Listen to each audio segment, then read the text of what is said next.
Las guerras en Ucrania y Gaza son apenas dos de los muchos ejemplos de los conflictos que ha emprendido el hombre por territorio y que han marcado en buena medida la historia de la humanidad y de la Tierra. El ser humano, por naturaleza, ha peleado muchas veces por territorio, recursos y el poder que le da la Tierra. Son guerras que se repiten una y otra vez, simplemente cambian de nombre. Desde la coyuntura de las noticias nos devolvemos en el tiempo. Esto es Memorias del Mundo, un video podcast disponible en YouTube y en todas las plataformas de audio. Teresita, llevamos hablando muchos días, muchas semanas aquí en Memorias del Mundo de la agenda que está poniendo el nuevo presidente de los Estados Unidos. Hablamos de sus guerras contra los migrantes, ya hablamos de las guerras comerciales y ahora hablamos de las guerras por territorio.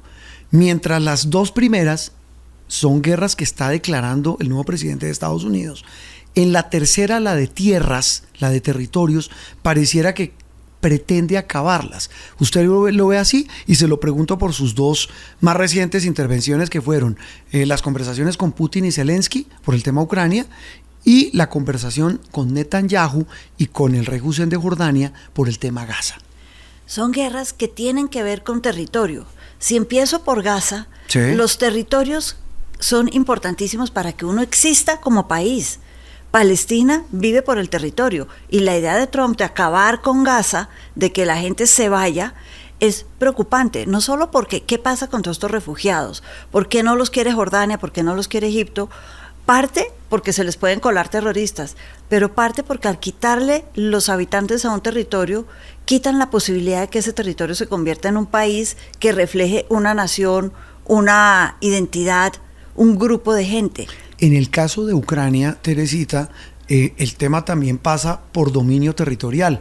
Y ahí lo que ha planteado hasta ahora Trump y compañía es que hay que acabar esa guerra a cambio de ceder en temas territoriales. Y logró convencer a Zelensky. Zelensky ya dijo que estaba dispuesto a ponerlo sobre la mesa. Y él tiene, claro, Rusia es un país gigantesco. Eso es ceder, ¿no? Es ceder. Y Rusia es gigantesco y él tiene el 0.004%. Eso en un país tan grande como Rusia es y no es. ¿Por qué le interesa a Rusia tener esa parte de territorio de Ucrania si es tan grande? Si Rusia es tan grande.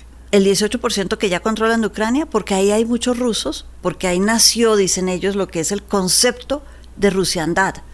Kievan Rus, en Kiev realmente, pero en Ucrania, ese concepto de qué me identifica a mí con mi tierra, porque es que la tierra, y por eso las grandes guerras de territorio, tienen que ver con mi identidad. ¿Quién soy yo? ¿De dónde vengo? ¿Qué tengo en común con mi vecino? ¿Qué me da la tierra para sobrevivir? ¿Qué no me da? Y para Putin específicamente, Ucrania y estos territorios del Donetsk y Lugansk, todo lo que se llama el Donbass, y Crimea sobre todo, sí, son clave para qué es Rusia, y además es una salida a mar caliente, están los submarinos de por medio en Sebastopol, en Crimea, es decir, hay otros temas que también juegan en la importancia del territorio. ¿Por qué se dio Zelensky?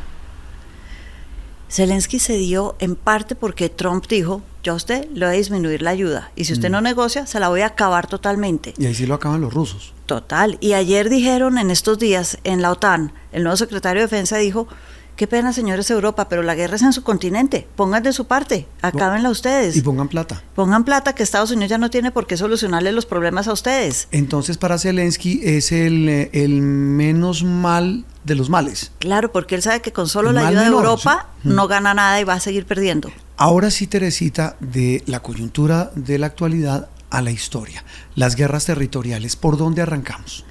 Si arrancamos por Ucrania, estamos hablando de Ucrania, Crimea, por ejemplo, sí, fue guerras con los otomanes, fue guerras de muchos siglos. El imperio ruso nació en lo que era el ducado de Moscú, sí, hace más de 700 años, y fue creciendo. Llegó a ser gigantesco en Europa y ahora está un poco reducido, pero Putin quiere volver a crecerlo. Es decir, territorios clave. Y decíamos, territorios como Palestina, sí, los territorios que no tienen dueño, pongámoslo así, sí, Cachemira entre la India y Pakistán, Jerusalén, Palestina en el Medio Oriente, el territorio de los kurdos entre Siria, Turquía, son territorios que al no tener dueños se vuelven importantísimos y objeto de guerras, porque el ser humano le gusta tener territorio. ¿Por qué le gusta tener territorio al ser humano y desde cuándo esa ansia de dominar territorio se volvió una obsesión para la humanidad? Juan Roberto, desde que existe el ser humano es parte de ese reino animal. Y uno se imagina esas películas, esos documentales tan lindos que uno ve de animales a veces. Marcando territorio. Marcando territorio, los dos machos alfa que se pelean, los dos tigres en el aire y captan la foto y es maravillosa. Sí. Eso es el ser humano. Somos territoriales, nos gusta marcar territorio, pero tenemos algo de nómada y si el agua es mejor en el del vecino, pues me voy para allá allá. voy. Si el vecino tiene minerales raros, me voy para allá. Si el vecino tiene oro, sal, petróleo, lo que sea la riqueza en el momento que sea, me voy para allá. Y así si empezaron somos territoriales, pues hay guerra. Claro, y así empezaron guerras, como usted dice, prácticamente desde que arrancó la humanidad. Desde que arrancó la humanidad. Y para irnos, China, por ejemplo, se creó entre guerras de hermanos para controlar territorios. Imagínese eso. El imperio griego, Alejandro Magno, llegó hasta Asia. Medio mundo. Medio mundo, y lo que él quería era territorio. ¿Sabe quién me impacta mucho? Bueno, el Imperio Romano, que también a punta de ir coronando territorios, se fue convirtiendo en eso, en un imperio a punta de tener tierra. Que la tierra daba poder. Por ejemplo, si yo estoy en el medioevo y tengo mucha tierra, puedo tener un ejército grande y puedo seguir conquistando más tierra. ¿Por qué? Porque tengo los esclavos, la gente que yo voy colonizando, conquistando, pero tengo territorio para plantar trigo y darle pan y alimentar el ejército. Entonces van de la mano, territorio grande, trigo, riqueza, ejército, poder. Estrategia. Y sabe también quién logró amasar, y no sé hoy si es así, una gran fortuna en tierra, la Iglesia Católica. La Iglesia Católica en un momento en Colombia era el terrateniente más grande que tenía el país hace 200 años. Los famosos bienes mostrencos, ¿se acuerdan? Sí, claro. Era un gran terrateniente y en toda América Latina, en Europa. Italia fue mucho tiempo parte de los estados papales. Y los estados papales era el poder terrenal de la Iglesia Católica. Siendo el Vaticano tan pequeño, pero los territorios que tenían en otro lado lo convertían en un imperio. Totalmente. Y estamos hablando, Teresita, de unas guerras por tierras que fueron cambiando a lo largo de la humanidad la geoestrategia, la geopolítica. Y todo, mire que usted tiene razón, todo a punta de tierra. Todo a punta de tierra. Hay un almirante gringo que fue la excepción a finales del siglo XIX. Sí. Y él decía, no, hay que controlar es el mar.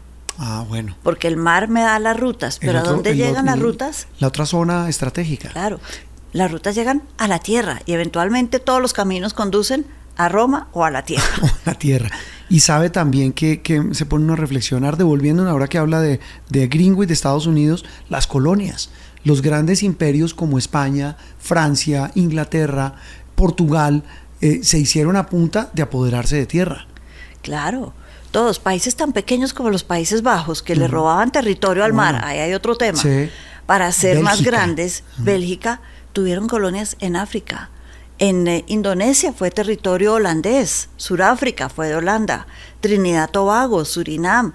Tenemos que estuvieron, ese territorio tan pequeño en Europa, tuvo territorio en todos los continentes. Es que el territorio da poder, no solo por el ejército, por los recursos en su momento, porque da prestigio.